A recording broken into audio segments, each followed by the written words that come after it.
Assalamualaikum warahmatullahi wabarakatuh. Selamat siang Pak Sparta, selamat siang teman-teman semuanya. Kita dari kelompok 2 akan mempresentasikan chapter 18, yaitu Liability and Liquidity Management.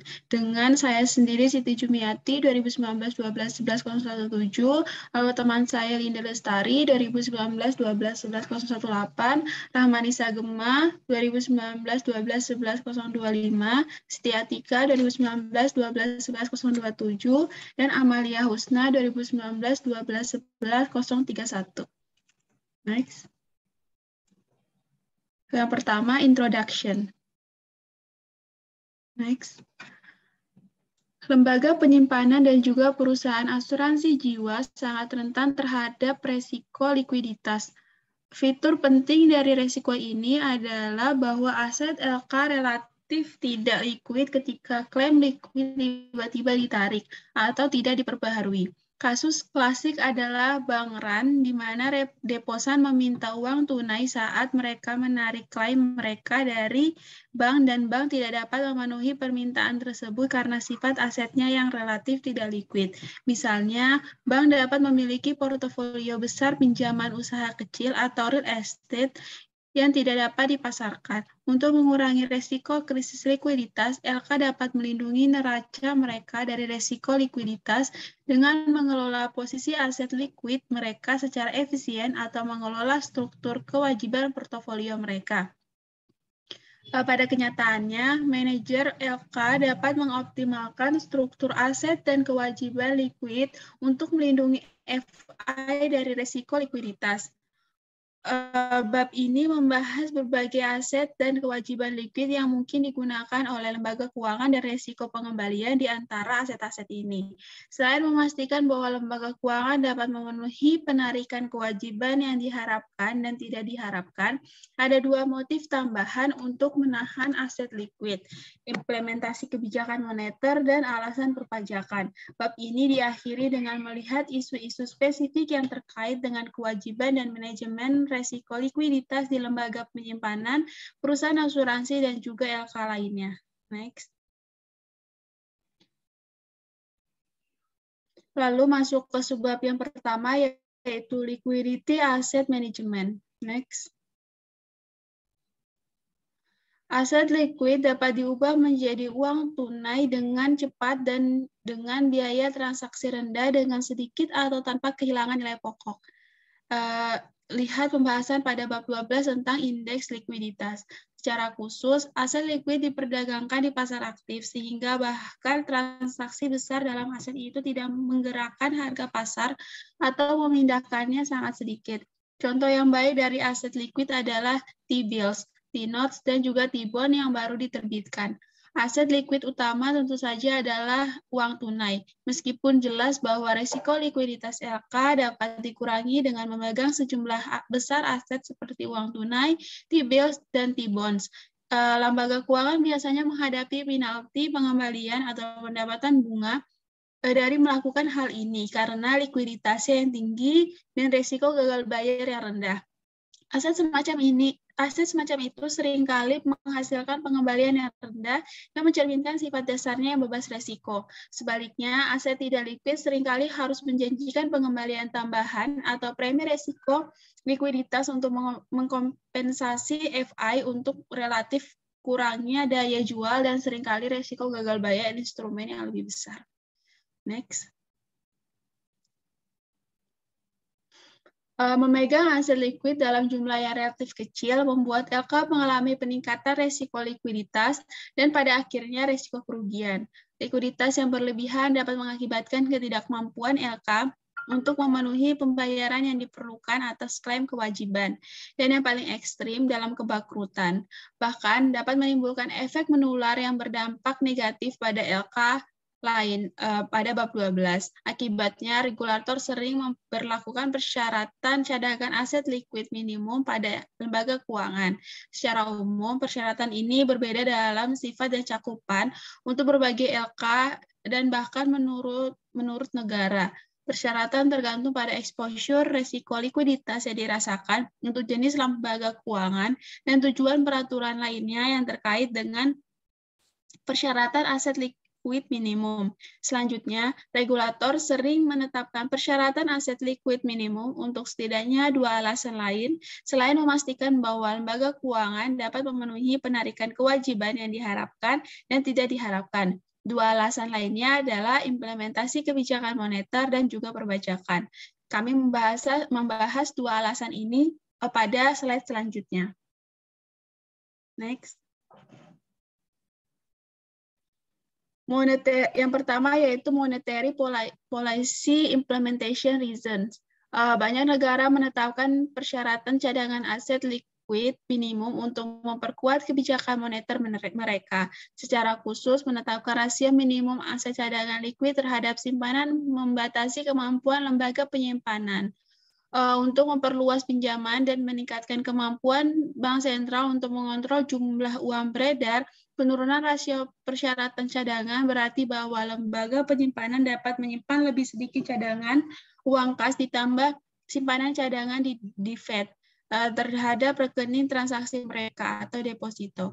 Akibatnya, mereka dapat meminjamkan presentasi yang lebih besar dari simpanan mereka, sehingga meningkatkan ketersediaan kredit dalam perekonomian. Ketika pinjaman baru dikeluarkan dan digunakan untuk membiayai pengeluaran konsumsi dan investasi, sebagian dari dana ini akan dikembalikan ke lembaga penyimpanan sebagai simpanan baru oleh mereka yang menerimanya sebagai imbalan untuk memasok barang konsumsi dan investasi kepada peminjam dia. Next. Alasan lain, lalu yang kedua yaitu taxation reasons. Alasan lain untuk persyaratan minimum kepemilikan aset liquid DI adalah memaksa lembaga penyimpanan untuk berinvestasi dalam keuangan pemerintah daripada keuangan sektor swasta. Artinya, giro wajib minimum alat liquid merupakan cara tidak langsung untuk pemerintah untuk menaikkan pajak tambahan dari lembaga penyimpanan. Meskipun cadangan ini bukan pajak resmi, pemerintah memiliki lembaga penyimpanan yang menyimpan uang tunai di brankas atau cadangan tunai di bank sentral. Bila hanya ada kompensasi tingkat bunga kecil yang dibayarkan, mengharuskan DI untuk mentransfer sumber daya ke bank sentral. Faktanya, profitabilitas banyak bank sentral bergantung pada ukuran pajak persyaratan cadangan yang dapat dilihat sebagai setara dengan pungutan bahwa lembaga penyimpanan di bawah yurisdiksi mereka. Efek pajak atau biaya dari persyaratan cadangan bunga rendah meningkat jika inflasi mengikis nilai daya beli dari saldo tersebut. Next.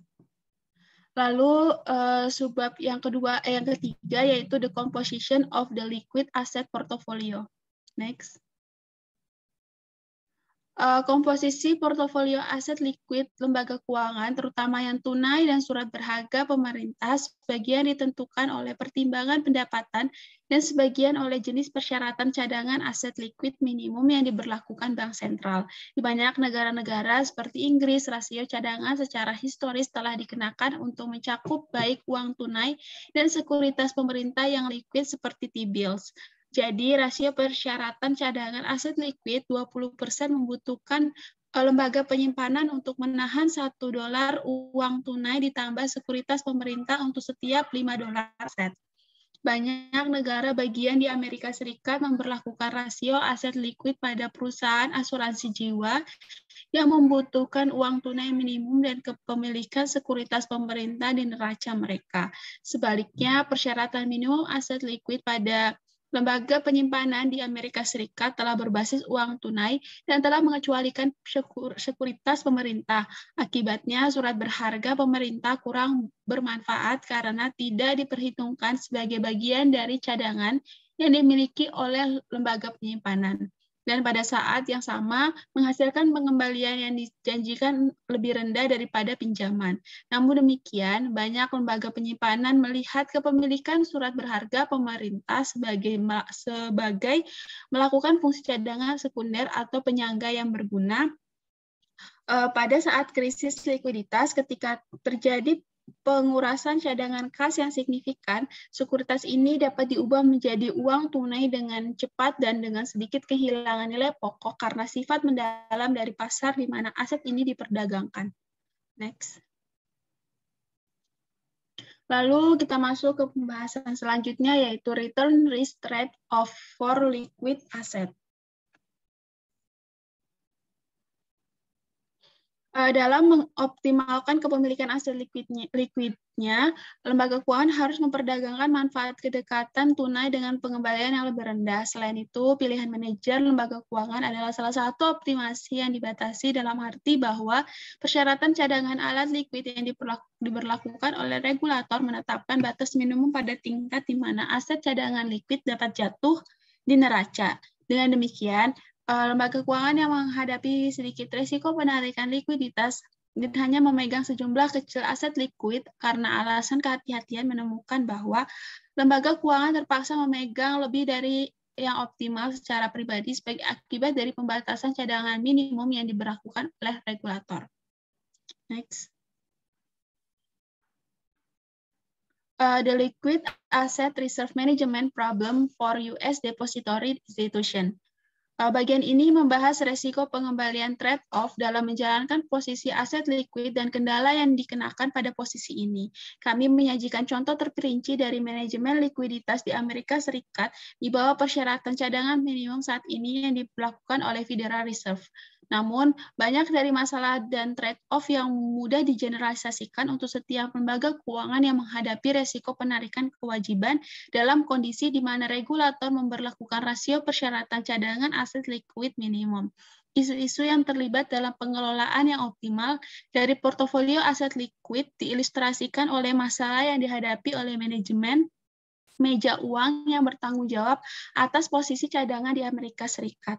Dalam konteks regulasi di Amerika Serikat, kami berkonsentrasi pada pengelolaan lembaga penyimpanan atas cash reserve yang didefinisikan sebagai cash vault atau mata uang dan koin yang digunakan untuk memenuhi penarikan deposan dan setoran tunai yang disimpan oleh lembaga penyimpanan di Federal Reserve.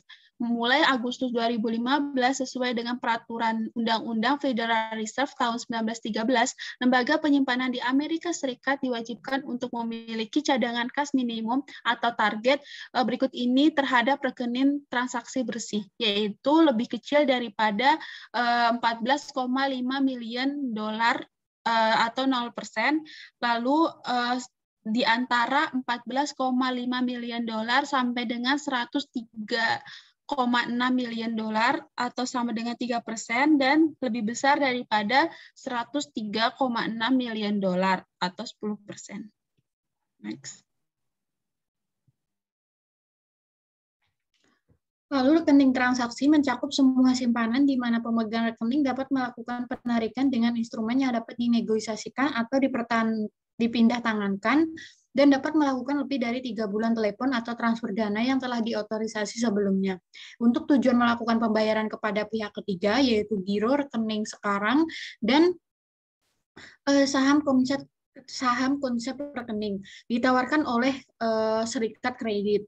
Saldo rekening transaksi dikurangi dengan saldo giro yang jatuh tempo dari lembaga penyimpanan Amerika Serikat, terutama digunakan untuk membeli layanan dari lembaga tersebut, seperti pengumpulan cek, pemrosesan cek, dan perdagangan dana feed fund. Dan item tunai dalam proses penagihan cek yang ditulis ke rekening di lembaga lain yang telah disimpan di bank. Kredit diberikan kepada penyimpanan cek, ini hanya setelah mereka jelas.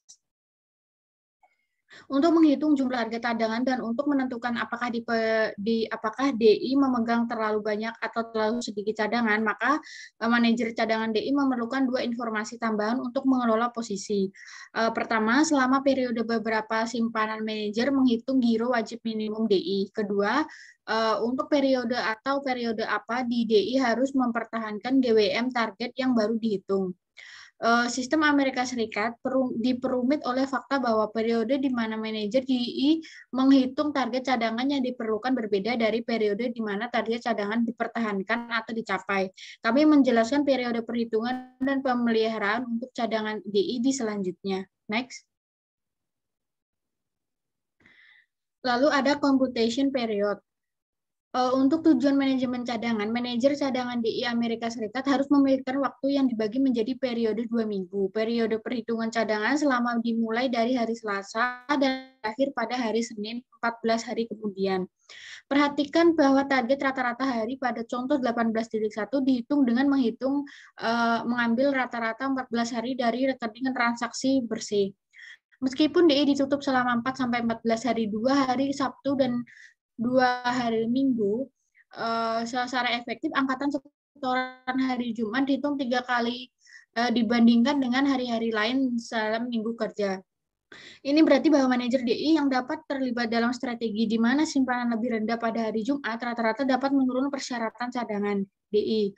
Ini memungkinkan pentingnya jika pemilikan cadangan aset likuid yang diperlukan berada di atas optimal dari perspektif DI untuk menangani pengurasan likuiditas karena simpanan yang diharapkan dan penarikan tidak terduga. Salah satu strategi yang digunakan adalah bagi DI untuk mengirim simpanan ke luar negeri, yaitu mentransfernya ke anak perusahaan asing pada hari Jumat. Ketika pengurangan simpanan secara efektif dihitung pada 3/14 dari periode 2 minggu dan membawanya kembali pada hari Senin berikutnya, ketika peningkatan dihitung hanya 1/14 dari periode 2 minggu. Next.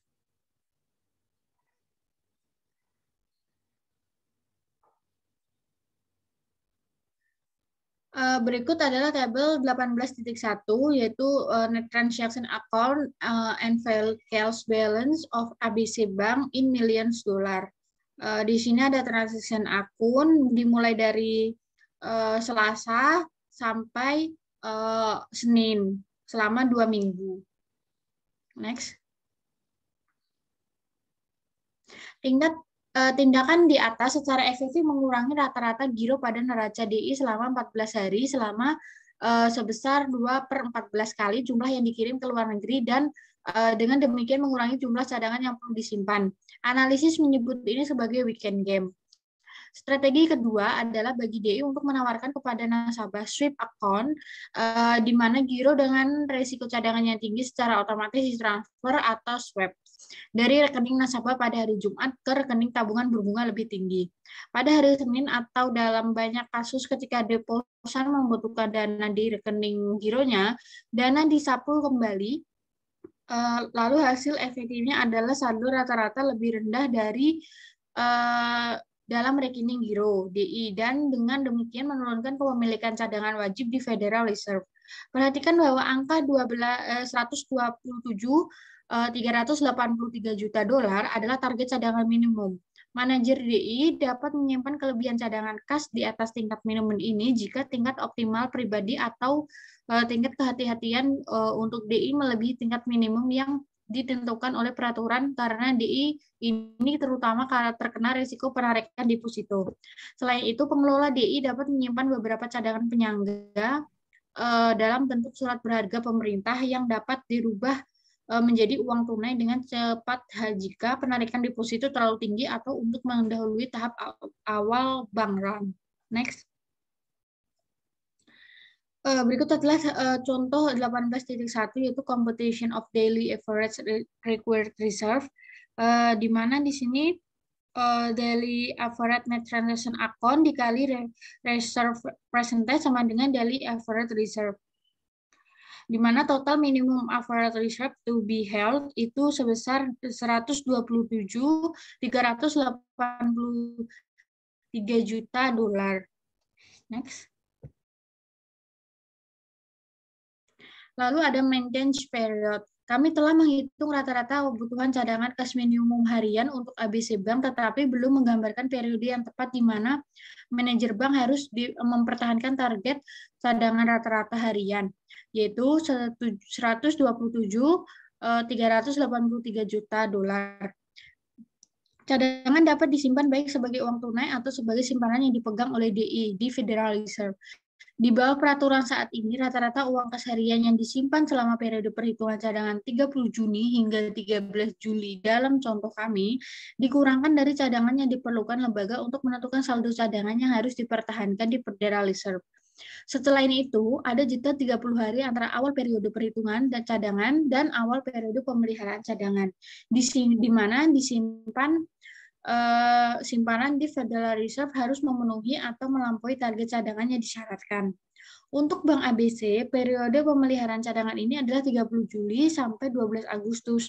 Ini dilihat di gambar 18.1. Dengan selama periode pemeliharaan cadangan, dengan demikian, manajer cadangan bank mengetahui nilai cadangan target dengan kepastian yang sempurna selama periode pemeliharaan cadangan. Namun, manajer masih memiliki tantangan dalam mempertahankan simpanan cadangan yang cukup di Federal Reserve untuk mencapai target cadangan tanpa menahan terlalu besar kelebihan saldo cadangan, karena ini menghasilkan pengembalian bunga yang rendah. Next. Berikut adalah gambar 18.1 yaitu Ledge Reserve Requirement, di mana di sini ada Reserve Computation Period dan Reserve Maintenance Period. Berawal dari 30 Juni untuk yang Reserve Computation Period dan berakhir 13 Juli. Lalu untuk yang Reserve Maintenance Period berawal dari 30 Juli, berakhir 12 Agustus. Next. Manajer cadangan mengetahui komponen kas berangkas dari target cadangan, karena ini didasarkan pada rata-rata kas berangkas yang dipegang oleh bank selama periode perhitungan cadangan.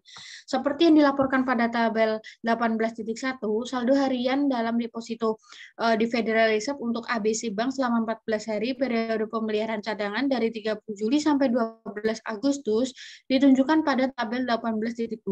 Karena saldo harian rata-rata dalam kas lemari besi ditunjukkan dalam tabel 18.1 sebesar 357 juta dolar. Saldo target harian rata-rata untuk deposito di Federal Reserve adalah 102,26 juta dolar, yaitu 25.357 juta dolar ditambah 102,26 juta dolar, yaitu 127.383 juta dolar. Pada dasarnya, karena komponen cash flow dari target cadangan didasarkan pada cash flow yang disimpan selama periode cadangan 14 hari, target aktif bank selama periode pemeliharaan sendiri adalah posisi cadangan di The Federal Reserve. Dalam hal ini, ia berusaha untuk memegang saldo deposito rata-rata 102,26 juta dolar per hari di The Fed selama periode pemeliharaan 14 hari. Sebagaimana dibahas di atas, saat ini periode pemeliharaan cadangan untuk memenuhi target cadangan 30 hari setelah dimulainya periode perhitungan cadangan, mengingat bahwa periode komputasi adalah 2 minggu. Periode pemeliharaan cadangan tidak dimulai sampai 17 hari setelah akhir periode komputasi. Regulator memperkenalkan sistem akuntansi cadangan tertinggal Lex Reserve Accounting System (LRA). Ini untuk memudahkan manajer cadangan bank menghitung saldo cadangan wajib mereka dan untuk meningkatkan keakuratan informasi tentang saldo cadangan wajib agregat. Sebelum Juli 1998, regulator menggunakan sistem akuntansi cadangan kontemporer (CRA), di mana periode pemeliharaan cadangan 2 minggu untuk memenuhi target cadangan dimulai hanya 2 hari berlawanan dengan 30 hari saat ini. Setelah dimulai periode perhitungan, sistem cadangan kontemporer ini hanya menghasilkan jeda 2 hari di mana cadangan dibutuhkan sekali dengan pasti. Dalam contoh kasus di atas, periode pemeliharaan cadangan adalah dari Kamis 2 Juli hingga Rabu 15 Juli. Untuk periode perhitungan cadangan yang dimulai 30 Juni berakhir pada Senin 13 Juli. Next. Berikut adalah tabel 18.2 ABC Bank Daily Reserve Position over then 30 Juli sampai 12 Agustus Reserve Maintenance Period in million dollars. Berdasarkan LRA, DI menyimpan cadangan terhadap jumlah simpanan yang telah berada di DI 30 hari sebelumnya. DI mengetahui cadangan yang dibutuhkan setiap hari selama periode pemeliharaan cadangan, karena persyaratan cadangan dinyatakan dalam bentuk saldo rata-rata harian. DI dapat menyesuaikan cadangan selama periode pemeliharaan agar sama persis dengan persyaratan cadangan rata-rata. Di bawah CRA, pemeliharaan cadangan 2 minggu untuk memenuhi target cadangan dimulai hanya 2 hari setelah mulai periode perhitungan. Dengan demikian, CRA hanya menghasilkan jendela 2 hari di mana cadangan yang dibutuhkan diketahui dengan pasti. Ceteris paribus diharapkan cadangan lebih tinggi di bawah CRA daripada di bawah LRA, karena di bawah LRA, DI mengetahui kebutuhan cadangan secara tepat setiap hari selama periode pemeliharaan cadangan. Next.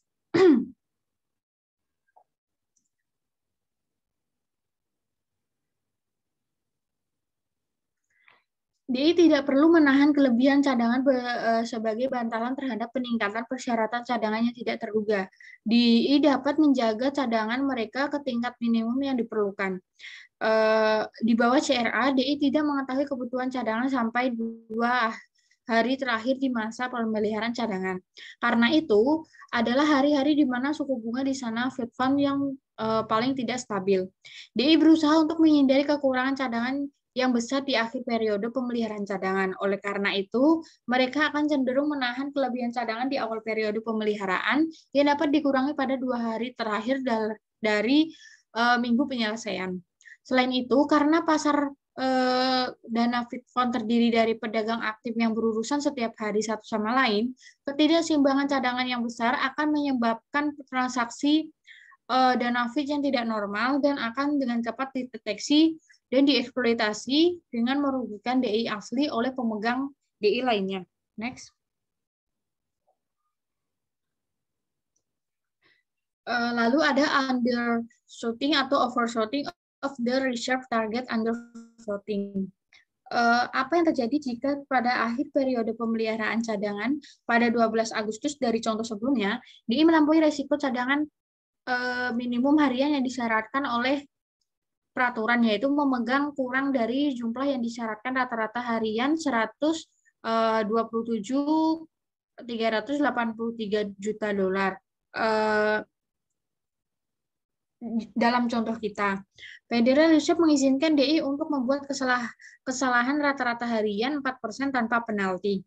Jika DI adalah 4% merah pada target cadangannya menjadi 4% kali 127.383 juta dolar, maka jumlahnya 5.095 juta dolar.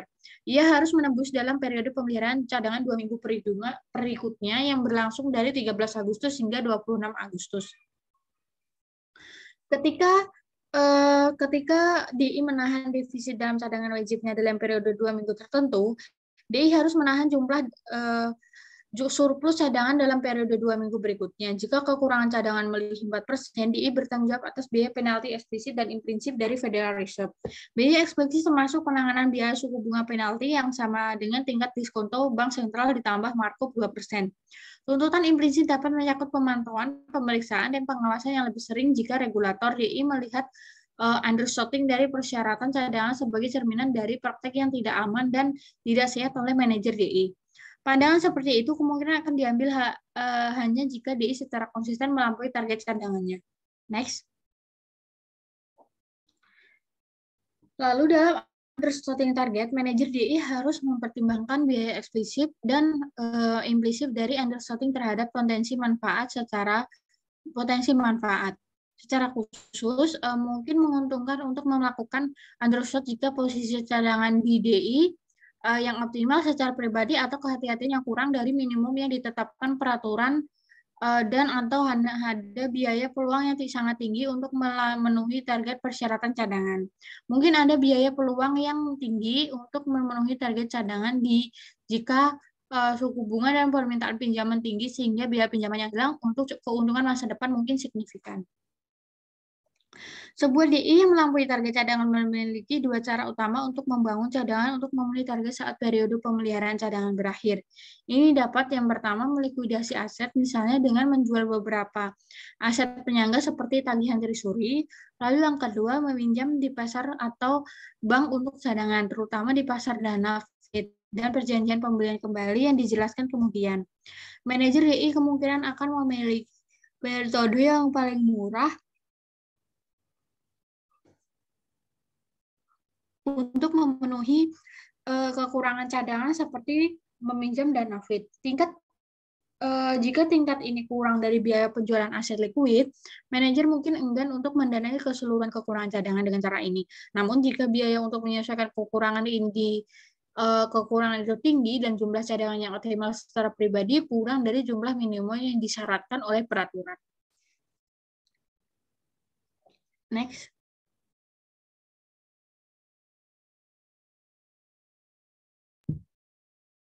Selanjutnya adalah pertimbangan biaya tersebut menyebabkan beberapa manajer DI menggunakan jendela diskon Federal Reserve untuk meminjam dana yang diperlukan untuk memenuhi kekurangan cadangan sementara karena biaya pinjaman dari jendela diskon adalah tingkat diskonto, tingkat yang diatur oleh Federal Reserve. Tingkat diskonto jendela secara historis ditetapkan di bawah dana dan tingkat keamanan pemerintah dan juga menawarkan biaya pinjaman yang sangat menarik untuk DI dengan cadangan kekurangan sebagai periode pemeliharaan cadangan berakhir. Namun pinjaman jendela dan bukan berdasarkan keuntungan, yaitu oleh DI yang pelar tapi menghadapi krisis likuiditas mendadak karena penarikan deposito yang disebabkan oleh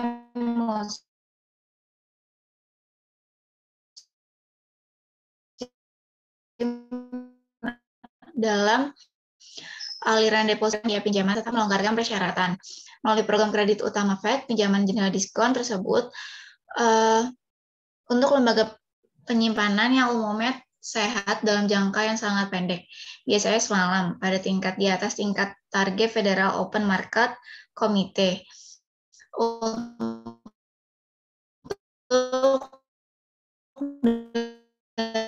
dana federal, kredit utama digunakan untuk apapun dana Fed Fund. Lalu selanjutnya adalah overshooting. Biaya overshooting atau menahan cadangan kas melebihi tingkat minimum yang dipersyaratkan, tergantung pada apakah DI memandang tingkat kehati-hatian cadangannya untuk memenuhi penarikan simpanan yang diharapkan dan tidak diharapkan lebih tinggi atau lebih rendah dari persyaratan cadangan minimum yang diberlakukan oleh peraturan. Jika cadangan minimum yang dipersyaratkan lebih tinggi dari jumlah yang dianggap optimal oleh manajer, 4% kelebihan cadangan pertama dapat dibawa ke periode cadangan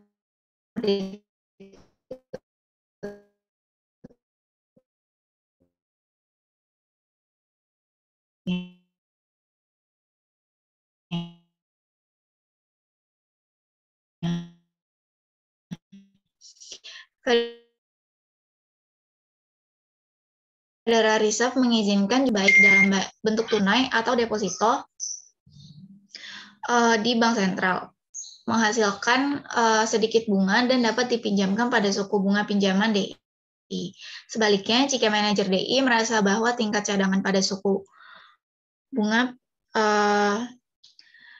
bahwa tingkat cadangan minimum yang dipersyaratkan oleh peraturan lebih rendah dari yang dibutuhkan untuk exposure penarikan deposito yang diharapkan dan tidak terduga, DI melampaui target cadangan minimum yang dipersyaratkan. Kebijakan ini menjadi posisi likuiditas DI pada tingkat yang cukup memadai. Dalam memilih untuk melampaui target, manajer harus mempertimbangkan instrumen berbiaya paling rendah untuk menyimpan cadangan tersebut. Sementara beberapa cadangan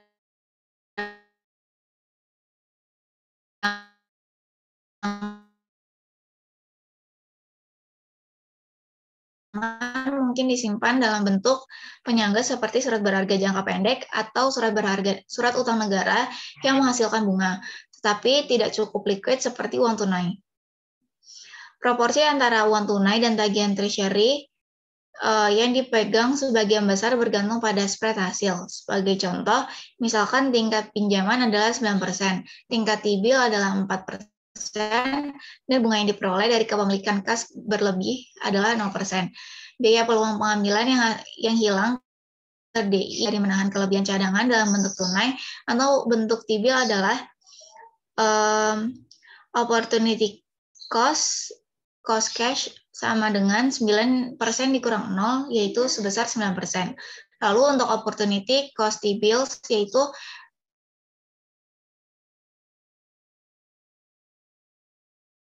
uh, 5% dari 9% dikurang dengan 4%. Demikian biaya peluang yang jauh lebih rendah daripada uang tunai, dan manajer harus mempertimbangkan penghematan biaya peluang bersih sebesar 4% dan menyimpan kelebihan cadangan dalam bentuk T-bill dibandingkan dengan kemudahan instrumen tersebut dapat dijual dan diubah menjadi uang tunai untuk memenuhi penarikan kewajiban atau krisis likuiditas. Selanjutnya adalah managing liquid asset other than cash. Pengelolaan portofolio efek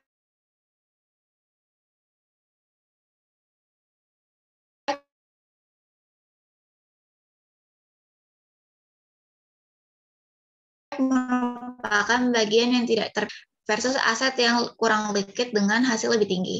Surat berharga jangka pendek yang tidak dijaminkan untuk simpanan publik, yaitu seperti surat berharga negara, diadakan untuk kebutuhan likuiditas segera. Dan surat berharga hipotek dan surat berharga jangka panjang lainnya ditahan dan dapat dijual untuk kebutuhan likuiditas lebih besar dari yang diharapkan.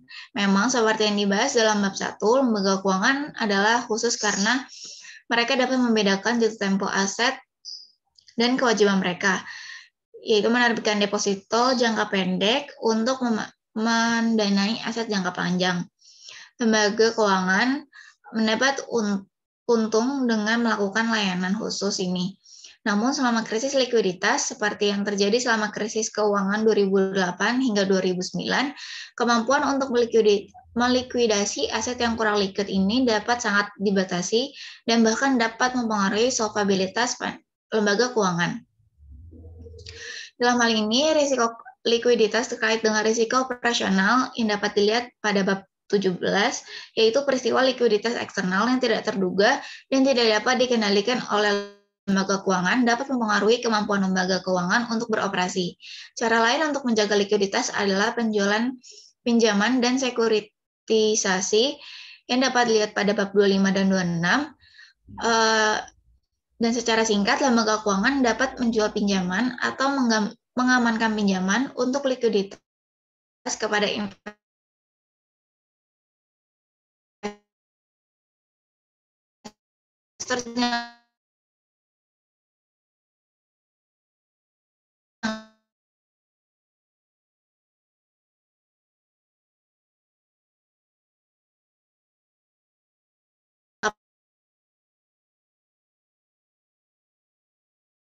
panjang, seperti perusahaan asing yang diterima dari penjualan pinjaman untuk melunasi deposan, yaitu mengecilkan ukuran lembaga keuangan.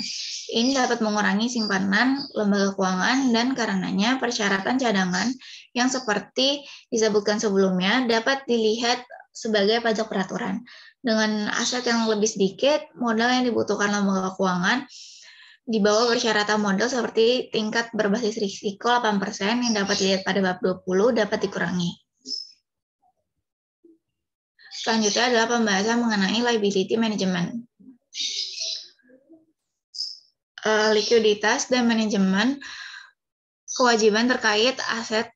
Salah satu aspek pengendalian risiko likuiditas adalah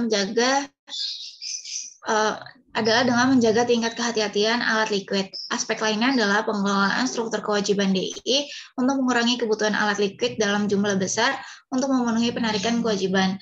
Namun, penggunaan dana yang dibeli secara berlebihan dalam struktur kewajiban dapat mengakibatkan krisis likuiditas jika investor kehilangan kepercayaan pada DI dan menolak untuk menggulung dana tersebut.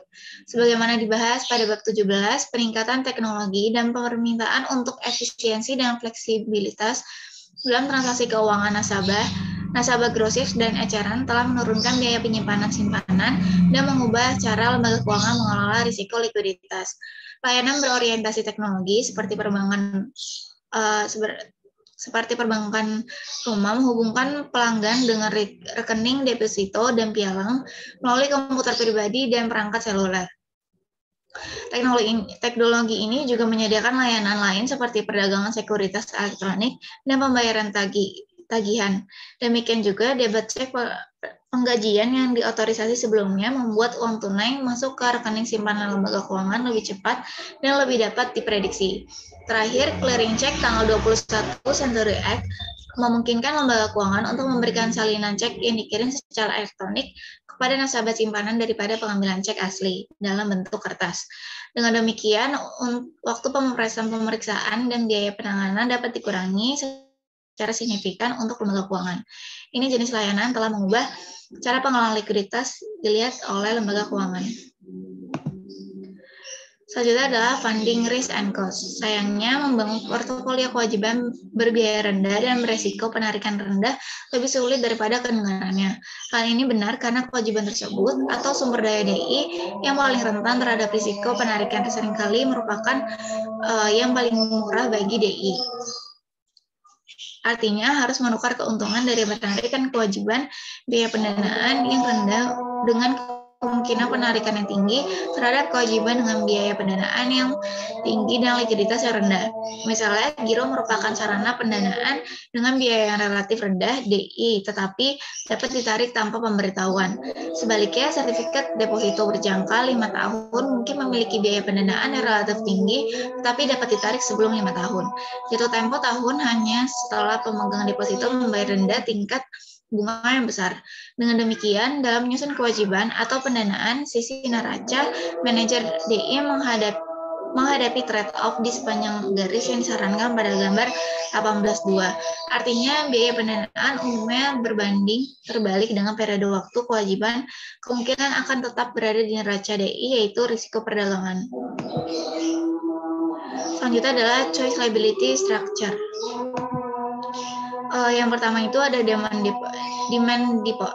deposit, lalu ada withdrawal risk-nya, yaitu demand deposit atau giro yang diterbitkan oleh DI memiliki tingkat risiko penarikan yang tinggi. Penarikan dapat terjadi seketika dan sebagian besar diharapkan oleh manajer DI, seperti penarikan tunai sebelum akhir pekan atau tidak terduga seperti yang terjadi selama situasi krisis ekonomi. Lalu untuk cost-nya, di Amerika Serikat, giro tidak membayar bunga eksplisit sejak tahun 1930-an secara hukum. Namun mulai Juli 2011, larangan federal terhadap pembayaran bunga atas giro telah dicabut, sehingga DI sekarang diperbolehkan, tetapi tidak diwajibkan untuk menawarkan giro berbunga. Sampai saat ini, beberapa lembaga telah memilih untuk membayar bunga deposito ini. Tidak berarti bahwa mereka adalah sumber dana tanpa biaya untuk DI atau bahwa DI memiliki mekanisme yang tersedia untuk mengendalikan sebagian risiko penarikan yang terkait dengan kontrak ini. Pembayaran bunga implisit berarti bahwa manajer DI tidak sepenuhnya berdaya untuk mengurangi penarikan simpanan, terutama jika suku bunga pada instrumen pesaing naik. Secara khusus, DI dapat menurunkan biaya clearing check yang pada gilirannya meningkatkan pembayaran bunga implisit kepada deposan. Pembayaran tersebut adalah pembayaran dalam bentuk barang atau subsidi yang dibayarkan dalam mata uang yang oleh dari instrumen yang bersaing. Lalu yang kedua ada interest burning checking now account. Untuk withdrawal risk-nya, now account adalah urutan penarikan rekening yang dapat dinegosiasikan seperti rekening giro, tetapi memiliki persyaratan saldo minimum, dan ketika saldo minimum dipertahankan, membayar bunga. Perbedaan utama antara instrumen ini dan giro tradisional adalah bahwa instrumen ini mengharuskan deposan untuk mempertahankan saldo akun minimum untuk mendapatkan bunga. Pembayaran bunga eksplisit dan adanya persyaratan saldo minimum membuat now account berpotensi kurang rentan terhadap risiko penarikan daripada giro. Namun demikian, now account masih merupakan instrumen yang sangat liquid dari risiko pandangan deposan. Lalu untuk cost-nya, manajer DI memiliki 3 mekanisme penetapan harga untuk menambah atau mengurangi daya tarik yang akan berdampak pada tingkat penarikan now account. Mekanisme utamanya adalah DI dapat mempengaruhi potensi penarikan now account dengan membayar bunga implisit atau subsidi biaya seperti tidak membebankan biaya penuh dari pemeriksaan cek. Namun, manajer memiliki 2 cara lain untuk mempengaruhi hasil yang dibayarkan kepada deposan. Yang pertama itu memverifikasikan kebutuhan saldo minimum. yaitu jika persyaratan saldo minimum diturunkan, katakanlah dari $500 menjadi $250. Bagian yang lebih besar dari NAOK menjadi subjek pembayaran bunga, dan dengan demikian pengembalian eksplisit dan daya tarik rekening ini akan meningkat. Lalu yang kedua, memverifikasikan pembayaran suku bunga eksplisit itu sendiri, seperti menaikkannya dari 1 menjadi 11,4%.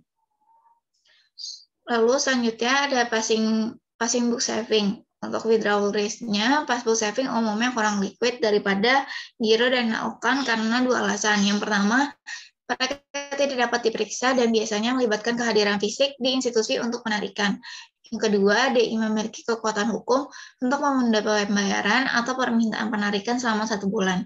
Passbook saving jarang dilakukan dan biasanya memenuhi permintaan penarikan dengan pembayaran tunai segera, tetapi mereka memiliki hak hukum untuk menunda yang memberikan pengendalian risiko penarikan yang penting bagi manajer DI.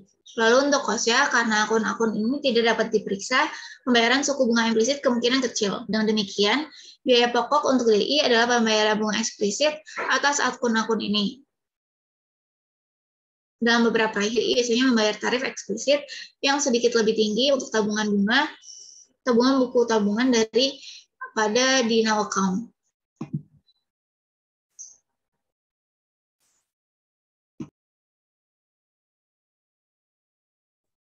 Selanjutnya yaitu money market deposit accounts atau MMDAs. Yang pertama ada withdrawal risk, di mana money market deposit account atau MMDAs adalah rekening tabungan retail dengan beberapa fitur rekening giro terbatas. DI dapat menggunakan MMDA sebagai instrumen kewajiban tambahan untuk mengendalikan resiko penarikan mereka secara keseluruhan, khususnya resiko disintermediasi dana dari DI dan mengalir ke money market mutual funds atau MMF di Amerika Serikat. MMDA dapat diperiksa tetapi tunduk pada pembatasan jumlah cek yang ditulis pada setiap akun per bulan, jumlah transfer otomatis yang telah diotorisasi sebelumnya per bulan, dan denominasi minimum dari jumlah setiap cek. Misalnya, satu DA dapat mengizinkan pelanggan dengan MMDA untuk melakukan maksimum 6 transfer praotorisasi yang tidak lebih dari 3 yang dapat berupa cek masing-masing setidaknya $500. Next. Selain itu, MMDA memberlakukan persyaratan saldo minimum pada deposan. Federal Reserve tidak mengharuskan DA untuk menyimpan cadangan terhadap MMDA. Oleh karena itu, DI umumnya membayar tarif yang lebih tinggi pada MMDA daripada di no account. Selanjutnya yaitu ada cost bunga eksplisit yang dibayarkan kepada deposan merupakan biaya utama MMDA. Ini juga merupakan mekanisme harga yang DI gunakan untuk mengendalikan resiko penarikan. Karena MMDA bersaing langsung dengan MMMF, manajer DI dapat mempengaruhi tingkat penarikan bersih mereka dengan memvariasikan tarif yang dibayarkan DI pada akun tersebut. Secara umum, manajer DI memiliki keleluasan yang cukup besar untuk mengubah tarif yang dibayarkan pada MMDA, dan dengan demikian spread pada akun MMF dan MMDA ini dapat berdampak langsung pada tingkat penarikan dan resiko penarikan pada akun tersebut. Dengan membiarkan tarif MMDA memiliki spread negatif yang besar dengan MMF meningkatkan tingkat penarikan bersih pada akun tersebut. Next. Selanjutnya yaitu ada retail time deposits and CDS. Yang pertama ada withdrawal risk. Retail CDS adalah instrumen dengan jatuh tempo tetap dengan nilai nominal di bawah $100.000. Dengan desain kontraktual, deposit berjangka dan CDS mengurangi risiko penarikan bagi penerbit. Secara umum, DI menawarkan deposit berjangka dan CD dengan jangka waktu bervariasi dari 2 minggu hingga 8 tahun. Dengan CDS, pengelola DI dapat secara langsung mengontrol aliran dana masuk dan keluar dengan memvariasikan jatuh tempo deposito dan CDS yang ditawarkan kepada publik karena seluruh pembayaran sudah ditentukan secara kontrak.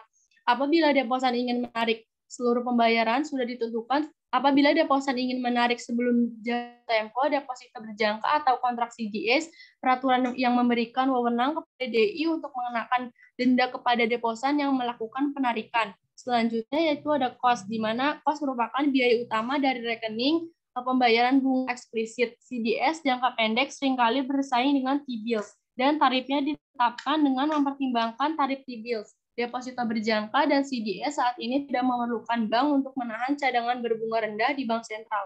Next. Selanjutnya ada wholesale CDS. Yang pertama yaitu withdrawal risk.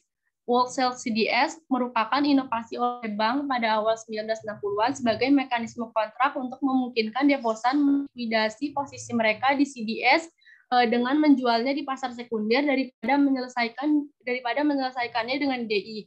Akibatnya deposan dapat menjual instrumen yang relatif liquid tanpa menimbulkan exposure risiko likuiditas yang merugikan bagi DI. Fitur unik dari wholesale CDS ini bukanlah ukuran denominasi minimumnya yang besarnya sebesar $100.000 atau lebih, tetapi fakta bahwa CDS tersebut merupakan instrumen yang dapat dinegosiasikan. Artinya mereka dapat dijual kembali dengan penugasan di pasar sekunder kepada investor lain. Dengan demikian, deposan dapat menjual instrumen yang relatif liquid tanpa menimbulkan exposure resiko penarikan yang merugikan bagi DI. Pada dasarnya, satu-satunya resiko penarikan yang menjadi substansial adalah wholesale CDS yang tidak diperpanjang dan diinvestasikan kembali oleh pemegang klaim deposito pada saat jatuh tempo. Next. Selanjutnya yaitu cost. Cost merupakan tarif yang DI bayarkan pada instrumen ini bersaing dengan wholesale money market rates lainnya, terutama pada kertas komersial dan T-bills. Aspek tingkat persaingan ini diperkuat oleh sifat investor yang sangat canggih dalam CDS tersebut, seperti manajer reksadana pasar uang dan fakta bahwa simpanan ini tidak dilindungi oleh jaminan asuransi simpanan yang eksplisit. Sejauh ini CDS paling sering ditawarkan oleh DI yang dianggap terlalu besar untuk gagal. Premi resiko kredit yang diperlukan pada CDS kurang dari yang dibutuhkan untuk instrumen berkualitas serupa yang diterbitkan oleh sektor swasta non-bank. Misalnya surat berharga. Selain itu, imbal hasil bunga yang diperlukan pada CDS mencerminkan persepsi investor tentang kedalaman pasar sekunder untuk CDS. Dalam beberapa tahun terakhir, likuiditas pasar sekunder dalam CDS telah berkurang karena dealernya telah menarik diri. Next. Pembahasan selanjutnya yaitu federal funds. Yang pertama, withdrawal risk, yaitu kewajiban yang baru saja dijelaskan adalah semua kewajiban deposito yang mencerminkan kontrak deposito yang diterbitkan oleh DIS dengan imbalan uang tunai. Namun, DIS tidak hanya mendanai aset mereka dengan menerbitkan deposito, tetapi juga dapat meminjam di berbagai pasar untuk dana yang dibeli. Karena dana yang dihasilkan dari pembelian ini adalah dana pinjaman, bukan deposito, maka mereka tidak tunduk pada persyaratan cadangan seperti pada rekening giro dan no account atau pembayaran premi asuransi deposito ke FDIC seperti semua deposito domestik yang dijelaskan sebelumnya. Pasar terbesar yang tersedia untuk dana yang dibeli adalah pasar dana federal, sementara DI dengan cadangan berlebih dapat menginvestasikan sebagian kelebihan ini dalam aset liquid yang menghasilkan bunga seperti T-bills dan sekuritas jangka pendek. Alternatifnya adalah meminjamkan kelebihan cadangan untuk jangka pendek kepada DI lain yang mencari peningkatan pendanaan jangka pendek. Pasar antar bank untuk kelebihan cadangan kas disebut dengan pasar dana federal atau dana Fed Fund. Di Amerika Serikat, dana federal merupakan pinjaman jangka pendek tanpa jaminan yang dibuat oleh satu DI ke DI lainnya. Lebih dari 90% dari transaksi tersebut memiliki jatuh tempo 1 hari. Karena mereka adalah pinjaman tanpa agunan, maka DI yang menjual dana seringkali akan membatasi jumlah dana yang akan mereka berikan kepada satu lembaga peminjam. Selanjutnya, dana Fed memiliki resiko non-rollover pada saat jatuh tempo. DI yang membeli dana menunjukkannya sebagai kewajiban neraca, sedangkan DI yang menjualnya menunjukkan sebagai aset. Dana Fed dan perjanjian pembelian kembali merupakan dana Fed dan perjanjian pembelian kembali sebesar 2,1% dari deposito dan pinjaman lainnya di Bank of America dan 0,5% di Bank of Carbondale. Next.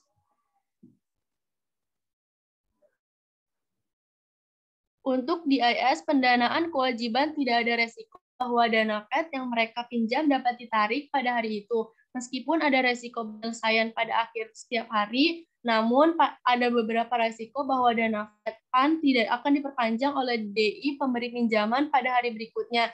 Jika rollover diinginkan oleh DI peminjam, kenyataannya ini hanya terjadi pada periode krisis yang ekstrim seperti yang terjadi pada banyak DI selama krisis keuangan 2008 sampai 2009. Namun demikian, karena dana Fed Fund adalah pinjaman tanpa agunan, lembaga yang menjual dana Fed biasanya memberlakukan batas bilateral maksimum atau batas kredit pada lembaga peminjam. Hal ini dapat membatasi kemampuan bank untuk memperluas posisi pinjaman dana federal dengan sangat cepat jika ini merupakan bagian dari strategi manajemen kewajiban secara keseluruhan. Selanjutnya yaitu cost. Biaya dana Fed untuk lembaga pembelian adalah tingkat dana federal. Tingkat dana federal ditetapkan oleh DIS kebanyakan bank yang berdagang di pasar dana Fed dan dapat sangat bervariasi baik dalam satu hari maupun hari lainnya. Walaupun variabilitas tingkat telah turun sejak pengenalan akuntansi cadangan yang tertinggal pada Juli 1998. Next.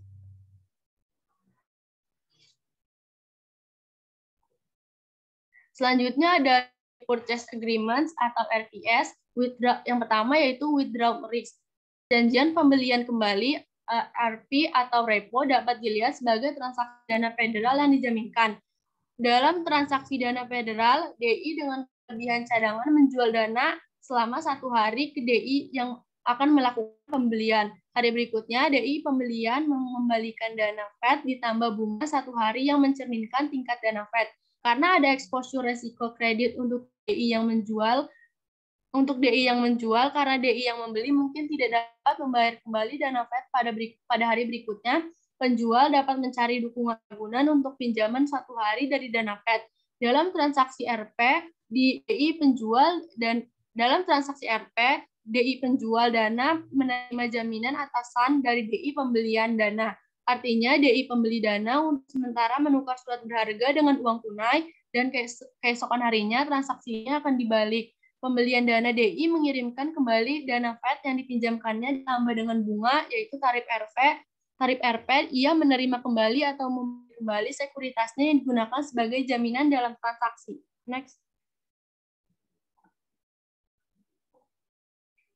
Seperti halnya pasar dana Fed, pasar RP adalah sumber dana yang sangat liquid dan fleksibel bagi DI yang perlu meningkatkan kewajiban mereka dan untuk mengimbangi penarikan deposit.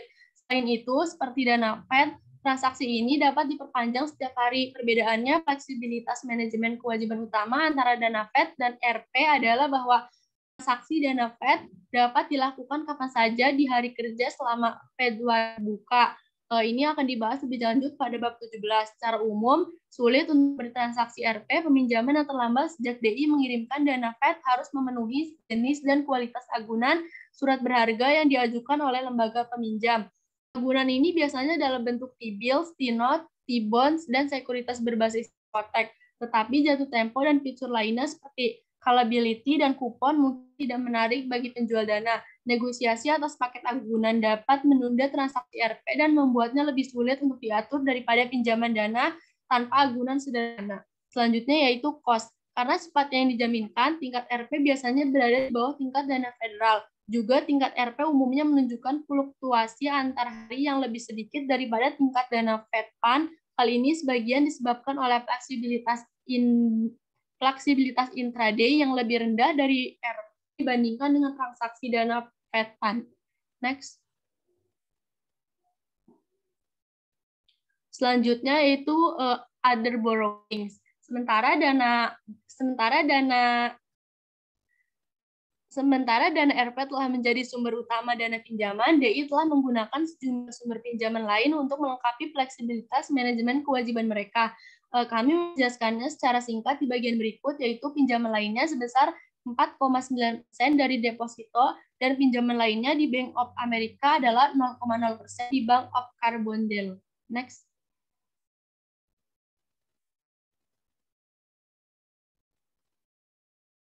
Selanjutnya yaitu bankers acceptance. Bank sering mengubah letter of credit on balance sheet menjadi akseptasi banker on balance sheet atau BA dengan mendiskontokan letter of credit dan diberikan pemegang untuk akseptasi. Ya, ini terlihat pada bab 16. Selanjutnya, BA ini kemudian dapat dijual kembali kepada investor pasar uang. Dengan demikian, penjualan BA ke pasar sekunder merupakan sumber pendanaan tambahan. Kami menjelaskannya BA secara lebih rinci dalam lampiran 18B pada bab ini. Terletak di situs web buku dengan link sebagai berikut.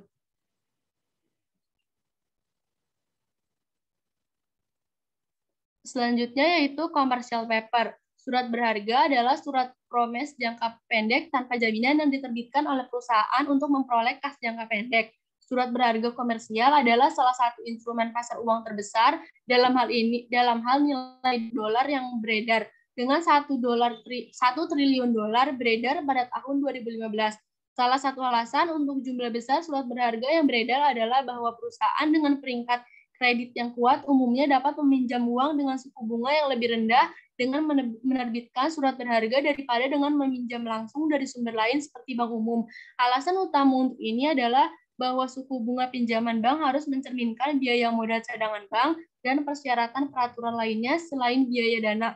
Sebaliknya, surat berharga merupakan surat berharga yang diterbitkan langsung ke pasar uang. Surat berharga umumnya memiliki jangka waktu kurang dari 270 hari. Sebagian besar surat berharga dimiliki hingga jatuh tempo karena pasar sekunder surat berharga agak terbatas dibandingkan dengan T-bills.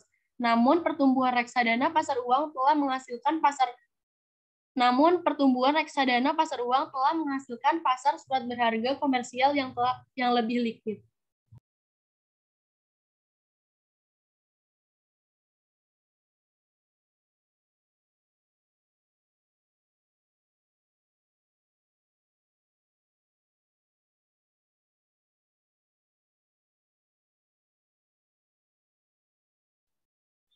Selanjutnya, medium term notes, sejumlah DI yang mencari sumber dana yang lebih stabil dengan risiko penarikan rendah, mulai menerbitkan surat utang jangka menengah.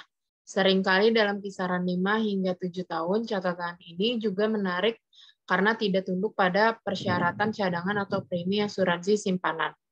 Seperti dibahas sebelumnya, DI menghadapi krisis likuiditas sementara dapat meminjam dari jendela diskon bank sentral pada tingkat diskonto. Kami membahas pinjaman jendela diskon secara rinci pada bab 19.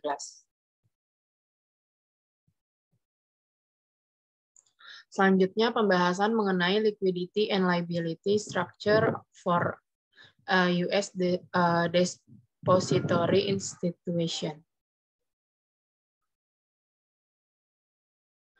Kami merangkum diskusi sebelumnya dengan mempertimbangkan beberapa data neraca untuk bank-bank Amerika Serikat. Tabel 18.5 menunjukkan komposisi aset liquid, aset tidak liquid bank-bank Amerika Serikat yang diasuransikan pada Maret 2015 versus 1960. Kami menggunakan tahun 1960 sebagai tahun patokan sejak tahun berikutnya atau tahun 1961. Secara luas dipandang sebagai tanggal ketika bank pertama kali mulai aktif mengelola kewajiban dengan inovasi CD Grosir Citibank. Jelas, rasio aset liquid tradisional terhadap aset tidak liquid telah menurun sejak tahun 1960 dengan uang tunai ditambah sekuritas pemerintah dan lembaga pada tahun 2015 merupakan 26,62% dari neraca aset bank yang diasuransikan versus 44% pada tahun 1960. Namun, dapat dikatakan bahwa perbandingan seperti itu salah menggambarkan dan melebih-lebihkan penurunan likuiditas aset bank karena pinjaman bank sendiri menjadi jauh lebih liquid selama periode tahun ini seperti yang kita bahas di bab 25 dan 26. Pinjaman DI semakin banyak disekuritasi dan atau dijual di pasar sekunder. Ini secara mendasar telah mengubah likuiditas portofolio pinjaman bank dan membuatnya lebih mirip dengan sekuritas daripada di masa lalu. Semakin liquid portofolio pinjaman, semakin sedikit kebutuhan akan aset likuid tradisional dalam jumlah besar, seperti uang tunai dan surat berharga untuk bertindak sebagai cadangan penyangga terhadap penarikan kewajiban yang tidak terduga. Selanjutnya berikut tabel 18.5. Jadi pada tahun 2015 kepemilikan alat likuid di bank kecil atau small bank sebesar 22,93%, lebih rendah daripada large bank sebesar 26,92%. Pola ini tidak biasa karena pada umumnya akses bank besar atau large bank yang relatif lebih mudah ke dana yang dibeli dan pasar modal dibandingkan dengan akses small bank, membuat bank besar memiliki kemampuan untuk menahan lebih sedikit aset likuid.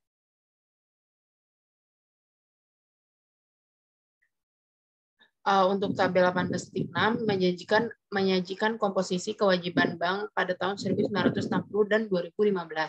Fitur yang paling mencolok dari tabel ini adalah pergeseran bank dari sumber dana dengan risiko penarikan yang relatif tinggi. Rekening transaksi seperti rekening giro dan NOW dan tabungan retail dan rekening deposito ke rekening atau instrumen di mana bank memiliki potensi kontrol yang lebih besar mengenai pasokan, misalnya rekening yang dikelola kewajiban.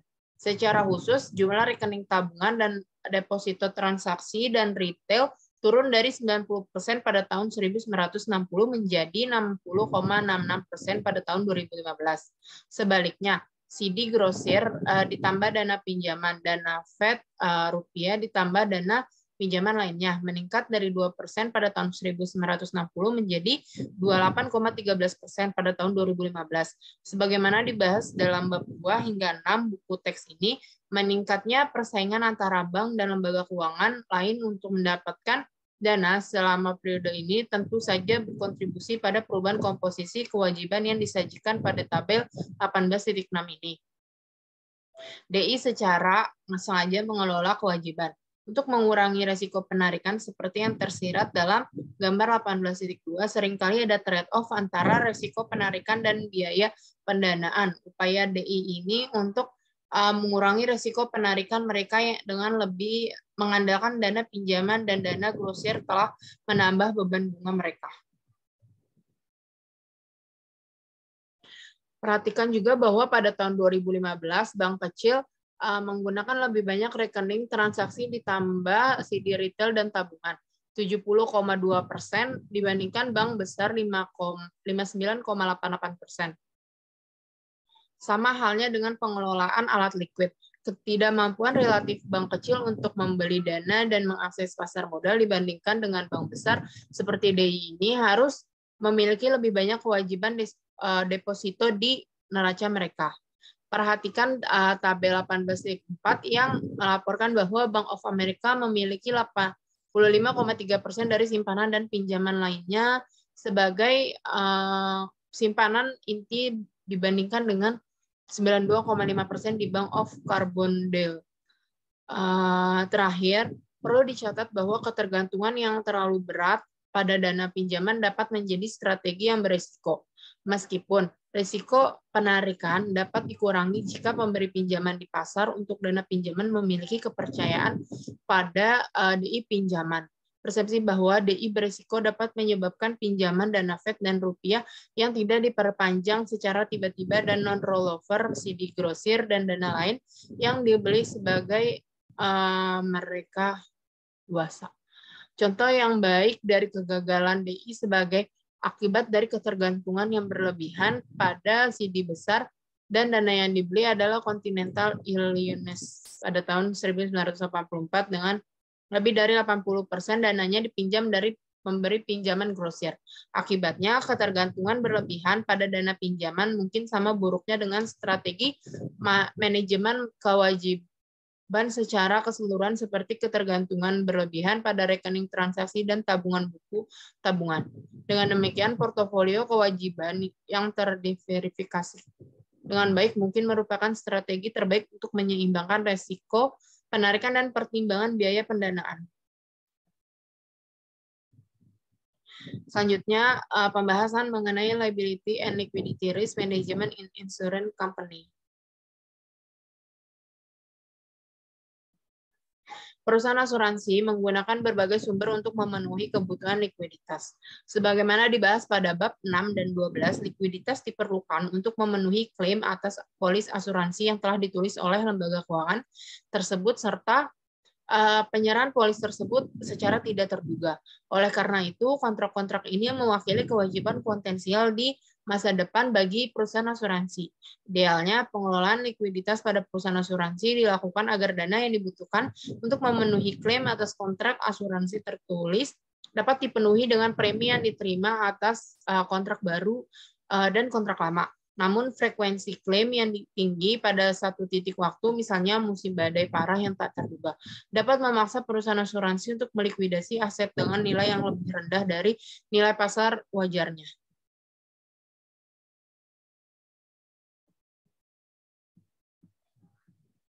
Perusahaan asuransi dapat mengurangi eksposur mereka terhadap risiko likuiditas dengan mendiversifikasi distribusi risiko dalam kontrak yang mereka tulis. Misalnya, perusahaan asuransi properti kecelakaan dapat melakukan diversifikasi di seluruh jenis bencana yang mereka tanggung. Misalnya, pada tahun 2015, 2 perusahaan asuransi properti korban. Dalam hal premi yang dijual, memegang polis untuk lebih dari 30 jalur yang berbeda dari kerusakan fisik mobil, di mana mereka menulis 50,6% dari semua premi industri. Untuk pemilik rumah beberapa bahaya, di mana mereka menulis 56,8% dari semua premi industri. Sebagai alternatif, perusahaan asuransi dapat memenuhi kebutuhan likuiditas dengan memegang aset yang relatif dapat dipasarkan untuk menutupi pembayaran klaim. Aset sebagai obligasi pemerintah dan korporasi dan saham korporasi biasanya dapat dilikuidasi dengan cepat mendekati nilai pasar sewajarnya di pasar keuangan untuk membayar klaim atas polis asuransi ketika pendapatan premi tidak mencukupi. Misalnya pada tahun 2015, perusahaan asuransi jiwa dan properti kecelakaan memiliki sekitar 80% aset mereka dalam bentuk surat berharga pemerintah dan surat berharga perusahaan. Selanjutnya, pembahasan mengenai liability and liquidity risk management in other financial institution.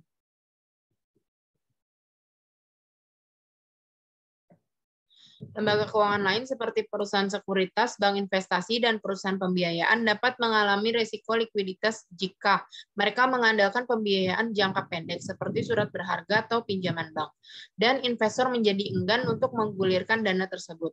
Ingat dari bab 4 bahwa sumber utama pendanaan untuk perusahaan sekuritas adalah perjanjian pembelian kembali, pinjaman panggilan bank, dan posisi short dalam sekuritas. Manajemen likuiditas untuk lembaga keuangan ini membutuhkan kemampuan untuk memiliki uang tunai yang cukup dan sumber daya liquid lainnya untuk menjamin dalam membeli sekuritas baru dari penerbit berkualitas sebelum menjual kembali sekuritas ini kepada investor lain. Manajemen kewajiban juga mengharuskan bank investasi atau perusahaan sekuritas untuk dapat bertindak sebagai pembuat pasar yang mengharuskan perusahaan untuk membiayai inventaris sekuritas dalam portofolionya. Sebagaimana dibahas dalam bab 3, perusahaan pembiayaan mendanai aset terutama dengan surat berharga dan utang jangka panjang. Manajemen likuiditas untuk lembaga keuangan ini membutuhkan kemampuan untuk mendanai permintaan pinjaman dan komitmen pinjaman dengan kualitas yang memadai tanpa penundaan.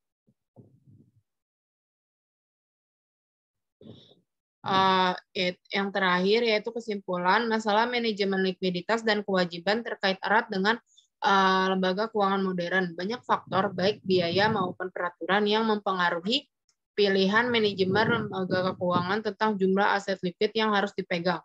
Pilihan likuidasi lembaga keuangan adalah situasi yang sangat sulit memperdagangkan biaya dan manfaat dari target aset cadangan yang ditetapkan dan ditentukan secara hati-hati, yang ditetapkan dan ditentukan dengan hati-hati. Lembaga keuangan dapat mengelola kewajibannya dengan cara yang memengaruhi resiko penarikan keseluruhan portofolio pendanaannya, dan oleh karena itu kebutuhan akan aset likuid untuk memenuhi penarikan tersebut. Namun, mengurangi resiko penarikan seringkali memerlukan biaya karena Sumber kewajiban yang lebih mudah dikendalikan dari perspektif resiko penarikan seringkali lebih mahal untuk digunakan oleh lembaga keuangan. Sekian dari kelompok kami. Apabila ada kesalahan, mohon dimaafkan. Wassalamualaikum warahmatullahi wabarakatuh.